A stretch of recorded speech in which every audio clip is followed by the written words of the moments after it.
The Berenstain Bears meet Santa Bear.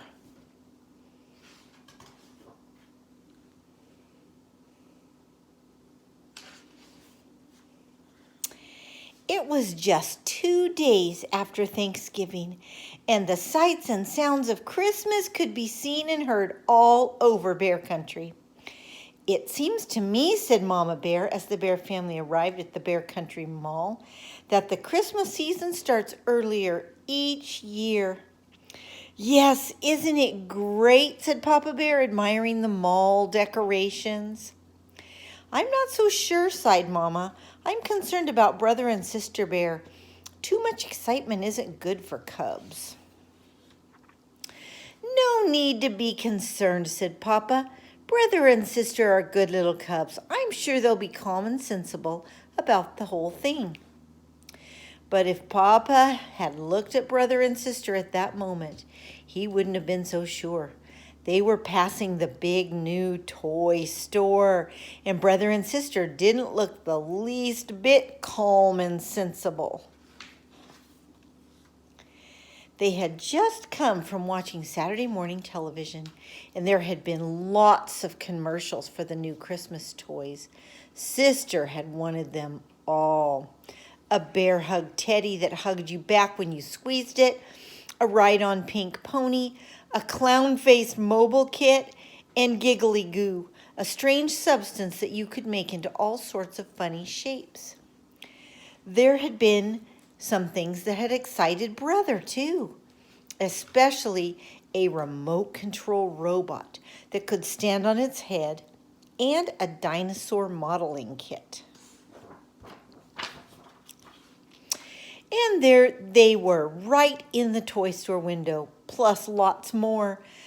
Sister was so excited that she was practically jumping up and down, and when Brother read a sign saying Santa Bear was coming to the mall to meet all his cub friends, she got even more excited.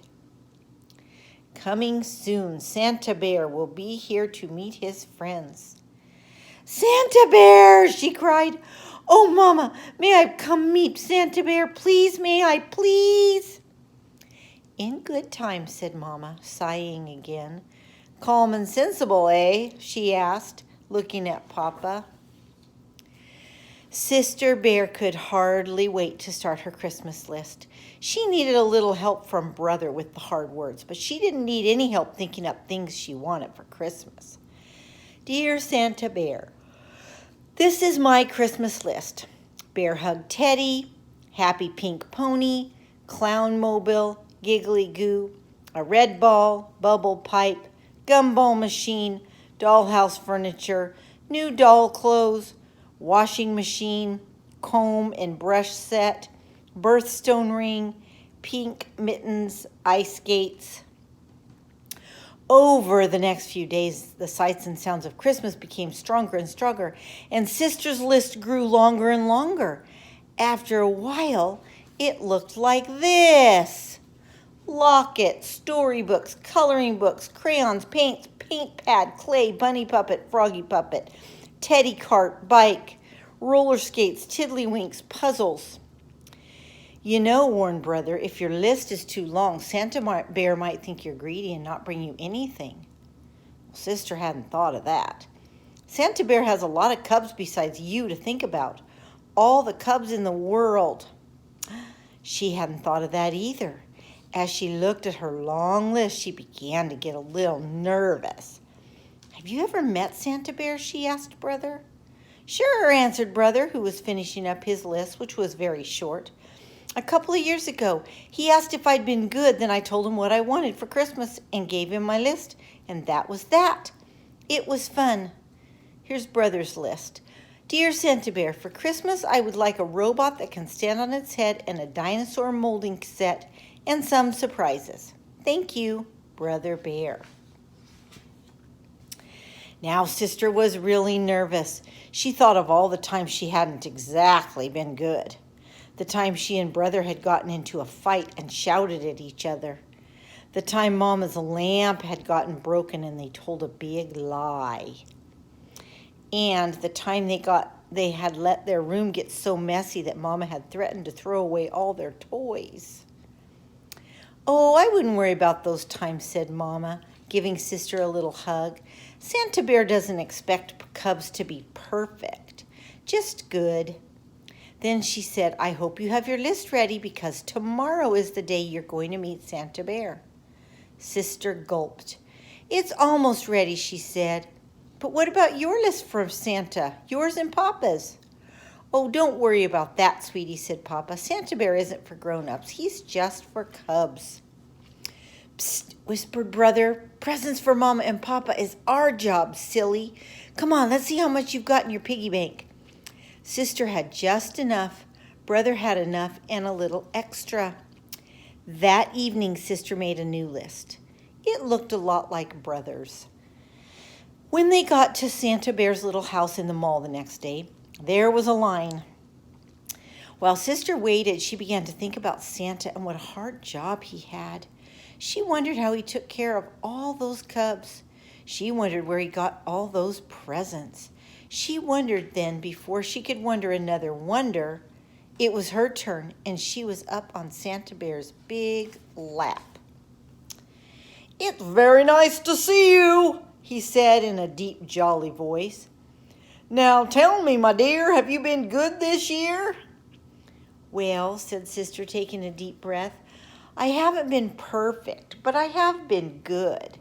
Then she told him what she wanted for Christmas and gave him her list. Santa gave Sister and every other cub a souvenir coloring book. The cover showed him and his 8 tiny reindeer flying through the starry night. Santa Bear coloring book. Sister's mind was so filled with thoughts about Santa that she almost forgot the special shopping she had to do. But Brother remembered. They found just the right presents for Mama and Papa. Sister chose a fine new fur brush for Papa and a lovely new pincushion for Mama. Brother bought Mama a box of her favorite breakfast tea and for Papa a handy pocket calculator. Look, said Sister as they were leaving the mall, another Santa. She was right. There, ringing a bell, was a rather skinny Santa with a scraggly beard. Beside him was a big iron pot that said, Help the Needy. That's one of Santa's many helpers, explained Papa. His job is to collect money to help the needy, birds who need seed, squirrels who didn't put enough aside for the winter. The Bear family all put money in the pot. Sister had spent all hers and had to borrow some from Mama. Finally, the days and weeks of preparation and waiting were over, and it was Christmas Eve. You know something, Papa, said Sister as she helped hang the last holly wreath. I've been thinking about Santa Bear and what a hard job he has. How can he visit every cub in the world in just a single night? Where does he get all those gifts? And besides, how can reindeer fly? How can the sleigh land if it doesn't snow? And how can Santa come down our skinny little chimney? Papa took a deep breath, then looked up at the starry sky. I guess the answer, my dear, is that Christmas is such a special time that very special, almost magical things can happen. And the most magical thing of all is Santa Bear. I'd say he has the best job in the whole world because the joy of giving is what Christmas is all about. I suppose, said Sister, that Santa could just skip the chimney and come in the front door. I suppose, said Papa. Then, before she went in, she took one last look at the starry sky. But it had clouded over, and now instead of stars there were snowflakes. Thousands and thousands of small, silent snowflakes. Well, she thought, at least that will help with the sleigh. When Sister woke up on Christmas morning, Bear Country was covered with a beautiful blanket of snow, and the floor beneath the bear's Christmas tree was covered with piles of beautiful presents. What fun! What excitement!